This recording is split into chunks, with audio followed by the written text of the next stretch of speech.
Hello and welcome to another awesome episode of Brand Chops, where we're chopping up brands to see what they're made of. I'm Zack Lemear. And I'm Chris Duhaime. And today we have the pleasure of having Diane Chubb. She has 25 years of trademark and intellectual property experience. She's worked with such high profile entities as Fox and has recently joined the Sigma Khan and Chubb PLLC, where she specializes in IP asset protection for businesses. Thanks so much for joining us today. My pleasure. And so we're having you on the show today so we can kind of break down for our audience what's the value of a trademark, right? And why should they care? And how can they use it as a small to medium sized business? So let's just start right out of the gate with what are the things that should be trademarked and why? Well, we're going to start off with a trip to the grocery store or a trip to Target in the health and beauty aisle. These are my favorite areas, and I'm warning your listeners right now that I'm going to ruin shopping for them. But seriously, take a look at the brands on the boxes. Why are you making the selections that you're making? Why do you prefer Kellogg's over General Mills or Post? Why are you buying the Target brand versus Olay or any of the other brands that you see on the shelf at Target? You make these decisions based on brands, and branding actually starts well before the legal stuff ever comes in. This comes in with people like Pivot, who are having conversations about the story that you're trying to tell. If you aren't telling a story, you really don't have anything to protect. You want to think about what are pieces of what is on your packaging or in your materials that truly tell your story. And once you find those, it's like naming a child. This is how you're going to be known. This is how people are going to refer to you. And this is how people are going to be looking for you. And only when you get to that point should you really be thinking about the next steps, which is creating that federal trademark registration or some other level of protection for your brand. You're saying essentially it's not something you have to do right away. So it's something that you can potentially over time be able to build up to being able to do that. You're going to want to do some planning. This is a long-term game. The trademark office takes a long time. It's up to a year to go through this entire process. So you're really going to want to think about where you want to take this and how you want to protect it. I don't recommend starting until you've done the branding process. But once that process is done, it does kind of become a race to the trademark office. And the reason goes back to the reasons why you want to register your trademark, which is that if somebody is on social media and they're using your brand or your mark, if you want Instagram, Facebook, Etsy, etc., to pull stuff down, you've got to have that registration. You've got to have the documents and the receipts to show that you own it. You are selling on Amazon. Amazon demands registration. They demand the documentation to show that you own this brand. So while the trademark office is a long process, once you get from the branding to you're actually offering your products and services, you want to get a registration in place right away. When you can get that application in, if somebody comes after, they're later in line. And that's really helpful when you start to run into enforcement issues. So it sounds like what I'm hearing is you should create something worth protecting first. Don't just jump right into I have a name and now let's just jump, let's protect everything. It's got to have a story. It's got to be worthy of protection, but also if you do protect it, you can open up other opportunities. Like you said, like Amazon demands trademarks. And Diane, you and I have talked about this with the shoes that I bought off of Amazon, the Sidonis, where they blatantly ripped off Sony put a D in there. And everybody bought the same shoe from Alibaba and they put a different name on it. And later on, after I was wondering, like, how are they doing this and why are they doing this? It's because when you trademark something in Amazon, it pushes you to the top. And at this point now, they demand it, but it's super easy to trademark a nonsense word like Kazabble or whatever with 3 Z's and a K. And they just make up words, drop a bunch of forks down the stairs, and they call it. They figure out how to spell it, and then they trademark it, turn it into a shoe. And so that's kind of what I'm hearing from you. Is that on point? You want to have something worth protecting. I'll tell you right now, I don't think Amazon is racing to the trademark office with all of those crazy names. But you know who is making up crazy names and then making them very memorable through horrible earworm jingles is the drug companies. Think about the Oh, yeah. Ozempic ad, the Jardiance ad. Oh my God, like people cannot stand that ad, but it's very effective. You know exactly what it does. They are constantly making up crazy names and they spend a fortune to make sure that you know what Viagra does, you know what Cialis does, creating something that and putting the resources into something that they know will be memorable and that you'll know what it refers to when you hear it. So there's always a choice when you're creating your brand. Do you create something that instantly tells people what you do? Fabulous accounting services, not really protectable, but you certainly have no doubt as to what they do? Or do you call yourself something like Banana Real Estate? Well, what kind of story are you telling with that? It requires a little more thought. The thing is, when you invest in a name like Banana Real Estate and you get to people and you understand, oh, they're talking about bananas and tropical fruits and they're talking about all these things, and so they really specialize in, and you can tell some sort of a story, then people will remember it. There is a level of investment in telling that story, but once you get there, other people are going to jump on board and they're definitely going to want to cash in on what you're doing. And that is probably the number one reason why you want to protect your trademark, is because those third parties are happy to just jump on and come up with something that's just close enough to your mark that they can cash in on all the efforts that you made in your branding and marketing. Well, that's a great point. Yeah, could you tell us a little bit about like kind of what the process looks like when somebody, like let's say you're a small business going through the process? What does that kind of look like for them? So the process begins with strategy. It's not just a whole idea of, hey, you know what, it's 11 o'clock at night and the trademark office has DIY, and so I'm just going to get on there and do something. I can guarantee you, if you're doing that, you're spending more money and more time, and you're going to make mistakes that are going to cost you later. Realistically, you want to sit down and you want to think about your strategy. Think 2 to 3 years out. What are you planning? Like I said, this is a long game. The trademark office does not turn around and give you something overnight. It's not like the Secretary of State's office. It's not like some of the other things that are going on. So essentially, you want to think about, what is that strategy? What are your core goods and services?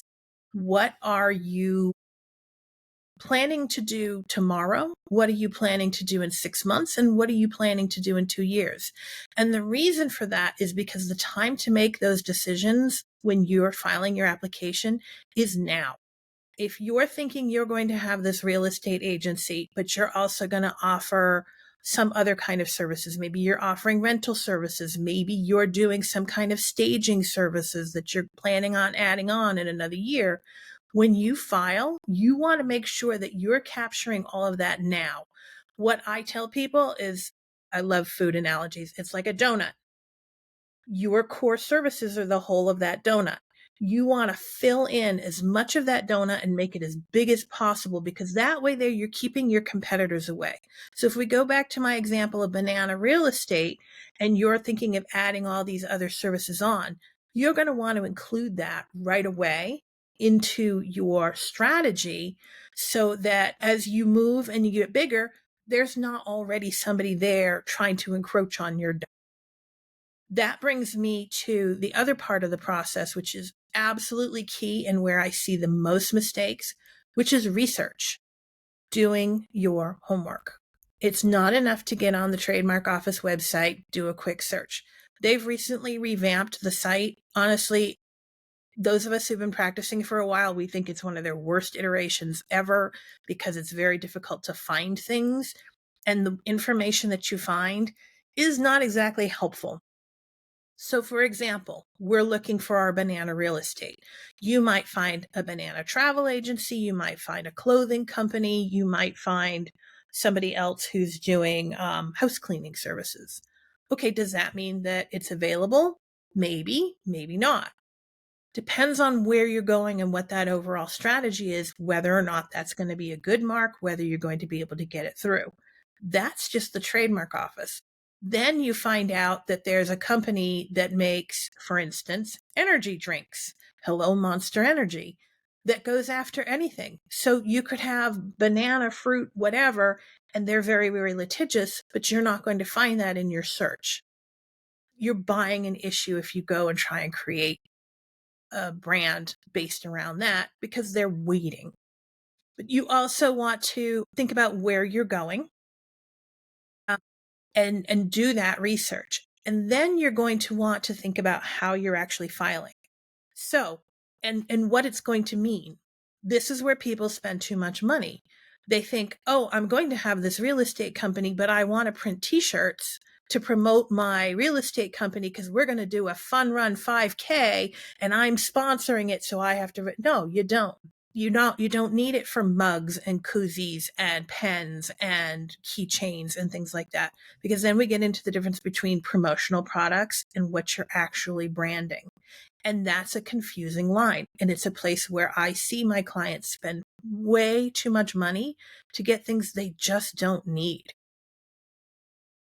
So Diane, I have a question. For like the average mom and pop business, is it necessary to trademark their name? I'm a lawyer, and so my answer is always going to be, it depends. It depends on what your plans are for your business. If you are a mom and pop and you're just sitting there and you're in the middle of central Massachusetts, chances are you really don't need to. However, you think about Sal's that's based in Lawrence, Mass. They started as a small place and now look at them. They're all over New England. They're shipping their products everywhere. You limit ability to scale and grow if you don't register. One of the things about a federal registration, it gives you rights nationally. There is a small donut shop up in Portland, Maine called Holy Donuts. Everybody knows about Holy Donuts. They had a few locations. People were coming from miles around. Everybody had to stop and get Holy Donuts. They're at Old Orchard Beach. Everybody's got to go get their donuts. A business in Seattle opened up a Holy Donuts store, and the Portland company went after them and said, no, we have national rights. Turns out that they were able to work into a licensing agreement. So what that does is it turns that mom and pop into not a franchise, but it becomes something that where they've built the brand, they can now cash in on this. I have a client right now that's based in Newton, Massachusetts, and they are contemplating this very thing. They haven't expanded outside, but they have other companies that are looking to use their recipes for their food product and bring it on a larger scale. So we've made sure that we've got trademark registrations in place and we're having discussions about expanding and licensing. Well, that's a whole new revenue stream for this business, and they haven't done it. That's a great point. That's a great point. Yeah, I was gonna say I actually ran into a very similar thing to what you're talking about with Holy Donuts. So, in addition to Pivot, I also own a co-working space, and the original goal for the co-working space was not to grow it; it was just to have a small co-working space in Manchester. And about a couple of years later, I got to the point where I felt like it was worth sort of expanding it a little bit and looking at a little more of a national reach for it. And I went to go look at the name because I didn't plan. I went to go look at the name and it wasn't available on a national scale. So I had to essentially rechange all my branding, all of my name, all of that stuff. And I think not cheap to do. It's not cheap, and it's also very confusing, right? From a branding perspective for people that are used to you being one brand and then all of a sudden changing that name. And so we're trying to work it out locally to, kind of utilize the same name, but make it more of like a sister company to the larger brand that we'll be showcasing elsewhere. But it's still, even I get confused about it sometimes. So I can only imagine what other people feel like, but it just goes to show you how important it is to try to plan that stuff if you can. I mean, I was kind of in a much different situation. It wasn't something I had ever even thought was going to happen. That was why I didn't go through the trouble of trademarking and all that stuff. But Well, and I it's will from not now an on. all or nothing kind of game. Like, my business has been going for a couple of years and I didn't make this plan 5 years ago when I was thinking about it or starting this. I didn't know what was going to happen because none of us have a crystal ball. We can't necessarily see what's going to take off and what's not. I mean, some of the strangest things take off and some things that seem like surefire winners just kind of die in a corner. That's where an experienced trademark attorney can come in handy because honestly, I've seen it all. I've seen a lot of growth. I've seen things come out of nowhere.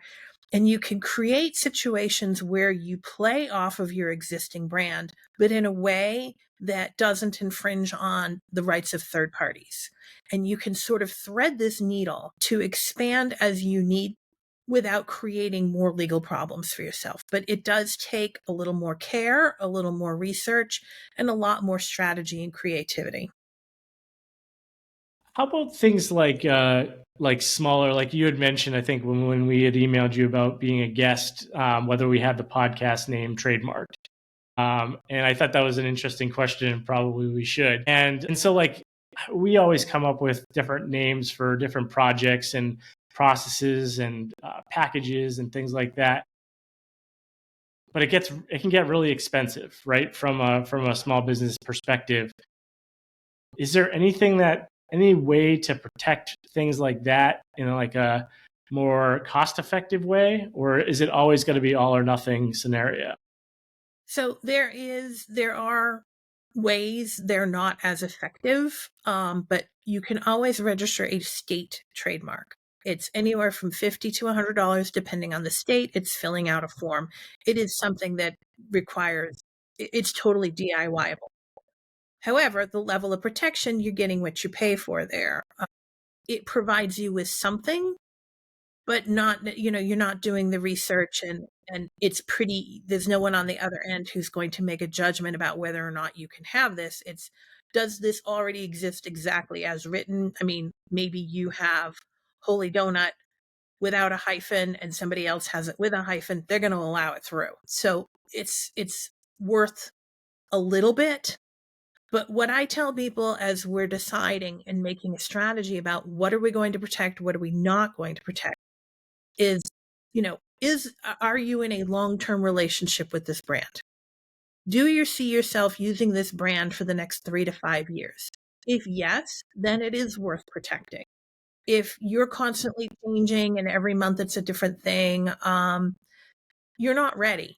You're not committed to it and you're not committed to building it. Just as you're not going to put a lot of resources into building 50 different brands for your business, you're going to find the one that really resonates. When you find that, that's the one you want to protect because that's the one everyone else is going to want or want to come close to or copy. They say that copying is the sincerest form of flattery, but not when it comes to IP. You don't want anybody touching your stuff. That's your exclusive creative process in a nutshell. And you don't want people taking that without compensation. You want to use my mark? That's great. Let's talk about a license agreement. I love that. I love that. What kind of relationship you're going to be in with your brand and how long. If you think about it, it's like even like fitness. So you shouldn't start your fitness journey with buying every piece of equipment that there is and filling your basement with this giant gym when you can't even do 2 push-ups. Like you got to really get into a routine to figure out what kind of relationship you're going to have with this process over the long term, and should you invest in XYZ. That's interesting. And then besides like a lack of strategy, what are some of the common mistakes that small businesses make when it comes to trademarks, and how can they avoid them? So, thinking that the whole process is DIY, like I said, they are, you can get on the website, you can sort of muck around and get somewhere and do something. You might even be able to get through the end of the application process. I guarantee you're spending more than you want to be spending because even though they've got all these little pop-ups that will explain terms for you, this is still the federal government explaining a very nuanced area of law. And they're not going to turn it into a Netflix special that everyone's going to go, oh, now I understand trademarks and this is pretty easy and now I understand it and get it. I tell a story to clients and colleagues alike that, doing your own trademark is like thinking you're going to renovate your bathroom. Okay. You can paint a wall. It's not that difficult. Maybe the lines aren't quite as sharp as a professional painter, but you certainly can put the tape up and you can put the work in and you can watch the YouTube videos and you can, maybe even install some new light fixtures. And then you come to replacing the toilet. And you think, I've got this. I've got this YouTube video. I can go to the big box store. I'm going to come home with my big box with my new toilet. I can unscrew the thing with the seat. And now I've got a new seat. I'm going to put on my new thing. And then you realize you've actually got to stick your hands in there to muck around and do something. And people go, yeah, this is kind of where I draw the line. Well, those of us who are in the field, we've got the hazmat suits, we've got the giant rubber gloves, and we're in and out of the toilet that I call the trademark office all the time. We know how it works, we know what to do, and we have the equipment to deal with it. And people get so far and then they just don't finish the job or don't do it correctly. And you got to call in the professional anyway. And I think that's the biggest mistake, is thinking that you're going to do it yourself. And I will caution, services like Rocket Lawyer and Zoom, LegalZoom are not law firms. They are not offering legal services unless you pay for those extra services. The service they offer is basically just a portal to the trademark office. Like, oh, fill in our form and it goes to the trademark office. So maybe it's a prettier looking form, but you're not getting legal advice for that $199 plus the trademark office fee. I guarantee it. Even their searches are questionable. I've seen people come to me going, I thought that I did this. You didn't really know what you were purchasing. And unfortunately, you thought you were buying a diamond and it was a cubic zirconia. Yeah, that's interesting. Out of curiosity, what made you get into this field? Why did you choose? I went to law school because I had been in the graphic design world. I cannot draw. My stick figures look anorexic. It was clearly not going to be my talent, but I understood the importance of creating a brand with a story. And so I went looking for opportunities to do this in the field of law. And everyone's like, oh, you need to do internet law. This was 1992. And I'm like, it's great. What's the internet? I ended up working for, I'm going to really date myself, Digital Equipment Corp, doing contracts for their licenses, for their software, and thought, oh my God, I've made the biggest mistake of my life. This is incredibly boring. It just was not my thing. But I stuck with law school, figuring it had to work out. And this attorney from Mattel came in, and she had, the Hot Wheels cars and the Matchbox cars and the Barbies and the Bratz dolls and all this other stuff. And the light bulbs just went off. And I was like, this is what I want. So I ended up interning at 20th Century Fox. They ended up hiring me. I have my own collection of counterfeits of The Simpsons and X-Files. I have a little Star Wars collection going. And it's a lot of fun for me. I really enjoy working with the smaller businesses. I liked the bigger stuff. The fun was working at Nakatomi Tower from Die Hard. That is the Fox building. And that was a lot of fun. But truly, I've gotten more satisfaction out of working with smaller businesses that simply don't have the budget to walk into a big downtown law firm somewhere. And they actually, I think, listen more and appreciate that I'm here to work with them and understand and help them grow. Because it really excites me to see a company grow. That's awesome. I have one follow-up question from that. Die Hard, is that a Christmas movie? It's a Christmas movie. The best Christmas movie ever. Yeah, it's a Christmas Absolutely. movie. Yippee-ki-yay. You won't finish the rest of that phrase. Nope. This is a family show. Not on this podcast. Okay, and I have one final question for you. For most people, and I say this all the time, that branding is a terrible brand because everybody thinks it's a logo. But let's just go with that, right? Most people think it's a logo. And for your brand identity, which is your logo, the symbol, the marks, possibly like sound marks and taglines. Can you deconstruct a brand identity and what elements they would need to protect and just kind of how that works? It all comes down to what is it that identifies you and separates you from your competition. If you think about, you mentioned sound marks. I worked for 20th Century Fox. Everybody knows that intro, da-dum-dum, da-dum-dum, da-da-da-dum-dum. Everybody knows that. That's actually a registered trademark. The color pink for Owings Corning fiberglass. That pink color, you associate it with that company. You don't always know the company name, but you know it's the one company that does that. That's the things that stick. Those are the elements that you want to think about. So a logo is simply the design element.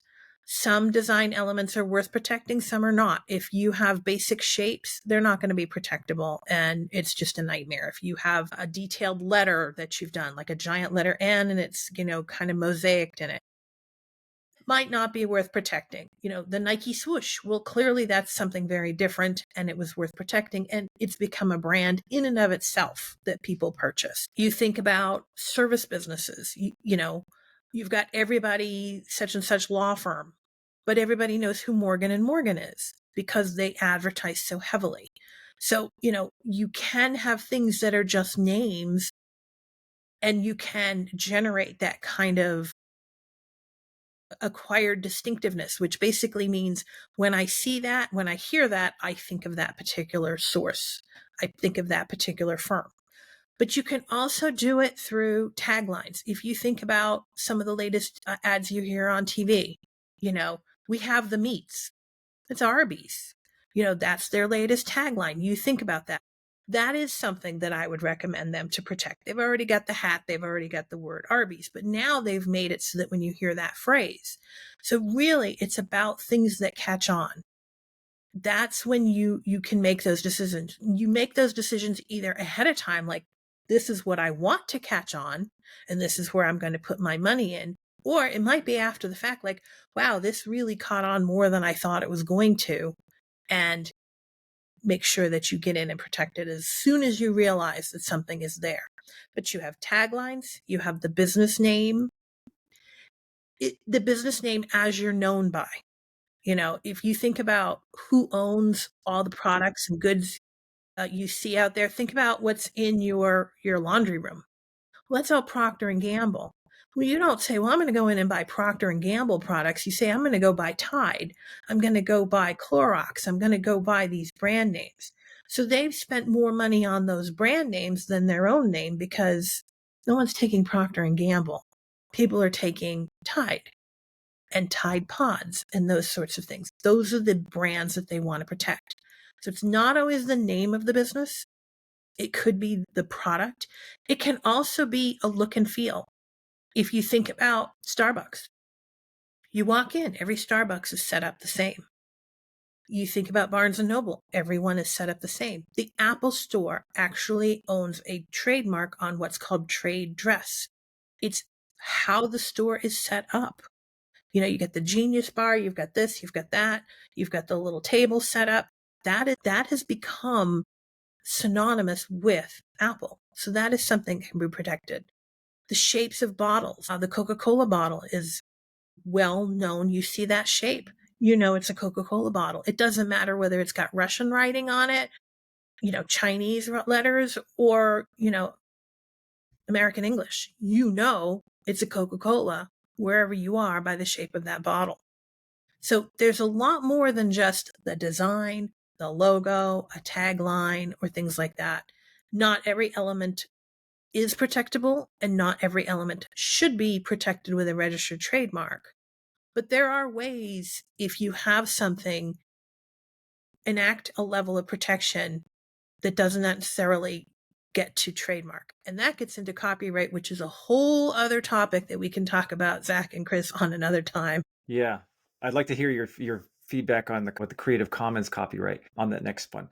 But once you tell, for people listening who are interested in getting a trademark, how do they get in contact with you? What's the best way?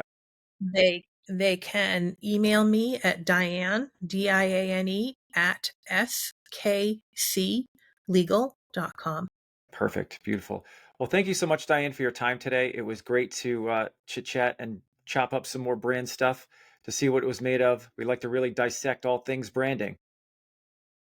It was a lot of fun, and I could talk with you guys forever. Appreciate it, Diane. Thank you very much for your time. Well, tune in next week when you chop up brands and we see what they're made of. Brand Chops is brought to you by the fine people at Pivot Creative. Pivot Creative is a full-service branding and marketing agency that partners with businesses to build brands that connect so that every dollar you spend is an investment and not an expense. If you need some branding or marketing guidance, a website, a new brand, or want to learn more about one of the topics we cover on the show, please reach out to us at pivotcreative.com. If you know someone that would benefit from learning more from one of our shows, please share the episode. Visit brand-chops.com. And as always, like and subscribe if you find this content to be helpful. See you next time on Brand Chops, where we chop up brands to see what they're made of.